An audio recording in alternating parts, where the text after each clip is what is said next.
Hello guys, जैसे कि मैंने कल आपको पूरा रणनीति दी थी, स्ट्रेटजी दी थी 2024 की।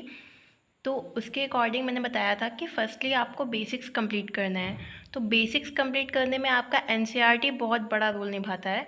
तो एनसीईआरटी में मैंने हिस्ट्री की स्टार्टिंग की है, जो कि मैं सेल्फ स्टडी भी कर रही हूँ।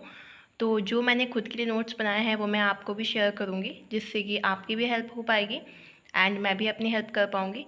तो जो एनसीईआरटी का ये वीडियो है मेरा, ये सीरीज़ पूरी आएगी 6 to 12 की, ठीक है।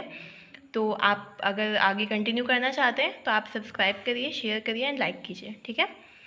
तो आपको ये पूरा वीडियो देखना पड़ेगा अगर आपको आगे पूरी यूज़फुल चीज़ें अंडरस्टैंड करनी है, समझनी है, तो आपको देखना होगा, ठीक है। तो पूरा वीडियो देखिएगा। तो जैसे कि चैप्टर 1 है कि क्या, कब, कहाँ और कैसे।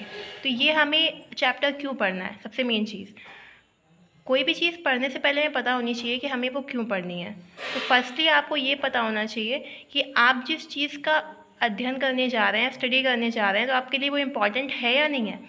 तो इसमें पहली चीज़ मैंने लिखी है कि अतीत के बारे में आप क्या जानते हैं, ठीक है। तो अतीत के बारे में जैसे कि हमें पता है कि हमारे जो पूर्वज थे वो कैसे रहते थे, भोजन, आवास, उनकी जीवन शैली क्या थी, ठीक है, क्या खाते थे, कैसे रहते थे। हमें बड़े डाउट्स होते हैं कि हम लोग तो अभी बहुत अपडेट हो चुके हैं, मॉडर्न एरा में आ चुके हैं, बट एंशियंट टाइम पे क्या चीज़ें होती थी। तो वो हमें जानने के लिए हिस्ट्री हेल्प करती है, ठीक है। तो 6 की एनसीईआरटी इसीलिए है। तो पहला आपका भोजन, आवास और जीवन शैली के बारे में हम जानेंगे। देन लोग कहाँ रहते थे। तो जैसे कि हम सब जानते हैं और हम पढ़ते भी हैं कि गुफाओं में रहते थे, नदियों के किनारे वो रहते थे जिससे पानी की कमी ना हो, ठीक है।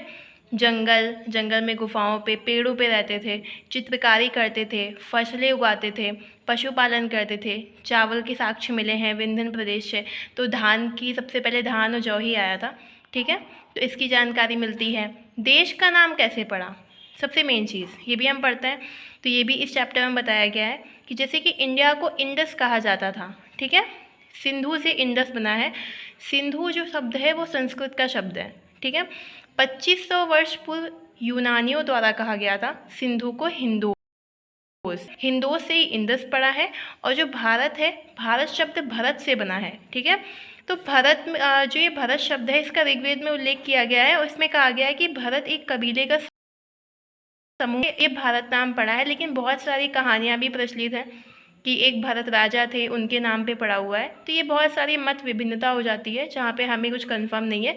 लेकिन जैसे कि हम रिटन जो हमारे पास साक्ष्य होते हैं, हम उन पे बिलीव ज़्यादा करते हैं। तो ऋग्वेद में जो उल्लेख है, भरत कबीले का एक समूह था, उसके नाम पर पड़ा है, तो ये माननीय ज़्यादा है, ठीक है। नेक्स्ट है तिथियों का मतलब, इतिहास और तिथियाँ, ठीक है। हम देखते हैं आज हम जो डेट है या फिर जो दिन है, हम लिखते हैं कि हाँ आज 18 तारीख है या 17 तारीख है, जो भी हम समझते हैं। तो इसका स्टार्टिंग कहाँ से होती है, ठीक है। तो ईसाई धर्म प्रवर्तक तब आते थे ईसा मसीह के जन्म के 2000 वर्ष बाद। कृषि का आरंभ कहाँ हुआ, 8000 ईसा पूर्व में हुआ। सिंधु सभ्यता 4700 ईसा पूर्व हुई। तो ये सारी चीज़ें इस चैप्टर में लिखी हुई हैं कि कब कौन सी चीज़ें आई हैं, ठीक है। गंगा घाटी नगर मगध का बड़ा राज्य 2500 ईसा पूर्व आया था। वर्तमान में 2000 वर्ष पूर्व इसे माना जाता है, लेकिन एनसीईआरटी में जो लिखा हुआ है वो 2500 ईसा पूर्व लिखा हुआ है, ठीक है। अतीत का अध्ययन। अतीत के अध्ययन की बात करें तो हम कैसे करते हैं, दो तरीके से करते हैं। पहला अभिलेख, दूसरा पांडुलिपि, ठीक है। अभिलेख और पांडुलिपियाँ जो होती हैं वो अध्ययन में हेल्प करती हैं।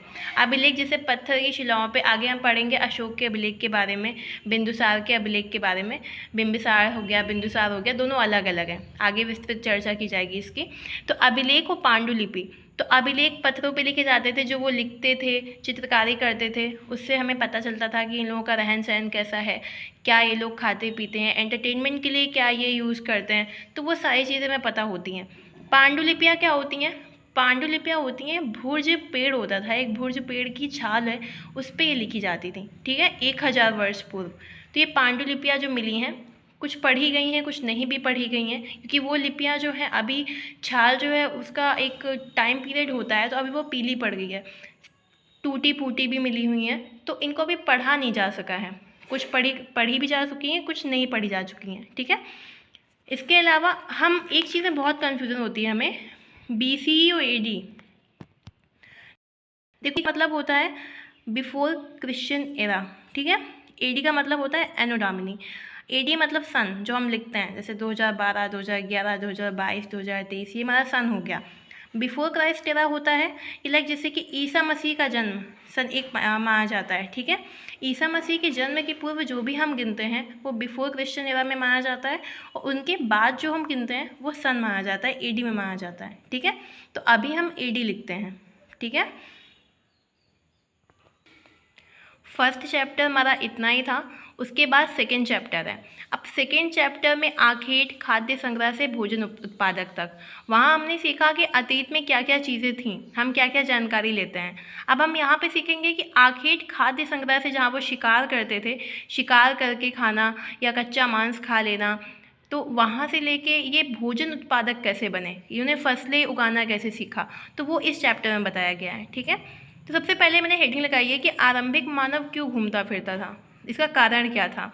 तो ये हम सब जानते हैं कि हम कहीं पर अगर पलायन करते हैं, प्रवास, अब जैसे अभी प्रवास होता है, प्रवास होता है, प्रवासी होते हैं, जैसे हम लोग गांव से शहर की ओर जाते हैं, क्यों जाते हैं, हमें रोज़गार चाहिए, हमें अच्छी शिक्षा चाहिए, इसलिए हम जाते हैं, कुछ न कुछ कारण होता है।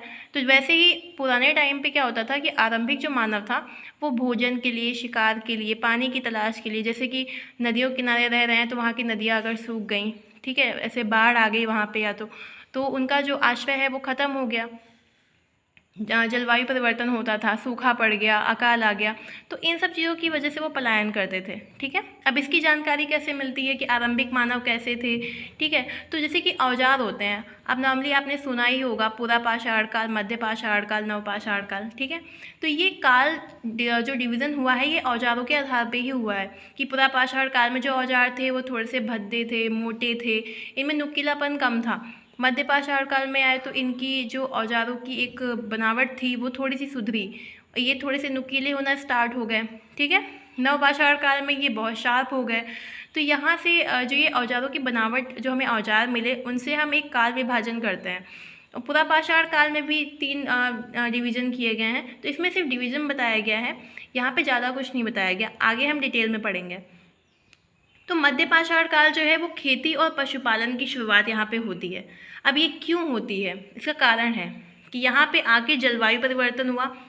जलवायु परिवर्तन हुआ यहाँ पे, पहले क्या था कि हिम एज आते थे, वहाँ पे हिमकाल था कि बहुत बर्फीली हवाएं चलती थी, बहुत ठंडा हुआ करता था, जिससे क्या था, क्योंकि आप भी सब भी जानते हैं कि ऑर्गेनिज्म के उद्भव के लिए गर्मी बहुत ज़रूरी है। अगर गर्मी नहीं पड़ेगी तो ऑर्गेनिज्म सर्वाइव नहीं कर सकते, ठीक है। तो खेती और पशुपालन के लिए भी गर्मी बहुत ज़रूरी है, क्योंकि दोनों ही अनुकूल दशाएं होनी चाहिए, सर्दी भी होनी चाहिए, गर्मी भी होनी चाहिए, ठीक है। तो कारण यहाँ हुआ कि जलवायु परिवर्तन हुआ, बहुत ज़्यादा ठंड से थोड़ी सी गर्मी स्टार्ट हो गई, यहाँ पे गर्मी पड़ने लगी। जैसे ही गर्मी पड़ने लगी ऑर्गेनिज्म उत्पन्न होने लगे, ऑर्गेनिज्म आए तो घास के मैदान बनने लगे, घास के मैदान बने तो पालतू जीव जंतुओं की संख्या भी बढ़ी। जब ये पालतू जीव जंतुओं की संख्या बढ़ी, आरंभिक मानव ने देखा कि घास के मैदान कैसे डेवलप हो रहे हैं, ठीक है। जैसे कि मान लो कोई बीज गिरा, उससे एक पेड़ उगा है, तो उससे उसको एक आइडिया मिला, और एक अपडेशन के साथ माइंड भी डेवलप होना स्टार्ट हो जाता है इनका, ठीक है। तो पालतू जीव जंतुओं की संख्या बढ़ी तो खेत जोतने के लिए या फिर एक जगह से दूसरी जगह जाने के लिए बहुत आसानी हो गई, कि पहले पैदल चलते थे, अब ये पालतू जानवरों का उपयोग करने लगे, ठीक है। इसके बाद इसमें सिंधु घाटी सभ्यता का भी उल्लेख किया गया है कि सिंधु घाटी सभ्यता क्या थी। हालांकि ज़्यादा उल्लेख नहीं किया गया है, बस ये था कि एक नगरीय सभ्यता थी जो कि स्थायी और नवीन जीवन शैली की ओर अग्रसर थी, तो ये बताया गया है। बाकी आगे हम डिटेल्ड में करेंगे। तो सिक्स क्लास के आपके 2 चैप्टर इजीली कवर हो गए। यहाँ पे आपको बहुत ज़्यादा नहीं पढ़ना था, सिर्फ समझना है कि आरंभिक मानव कैसे आया, हमारे अतीत में क्या चीज़ें थी, बस ये 2 चैप्टर हमें इतना बताते हैं, ठीक है। आपको वीडियो अच्छा लगा हो तो सब्सक्राइब करिएगा, ठीक है, शेयर करिएगा, लाइक करिएगा। Thank you.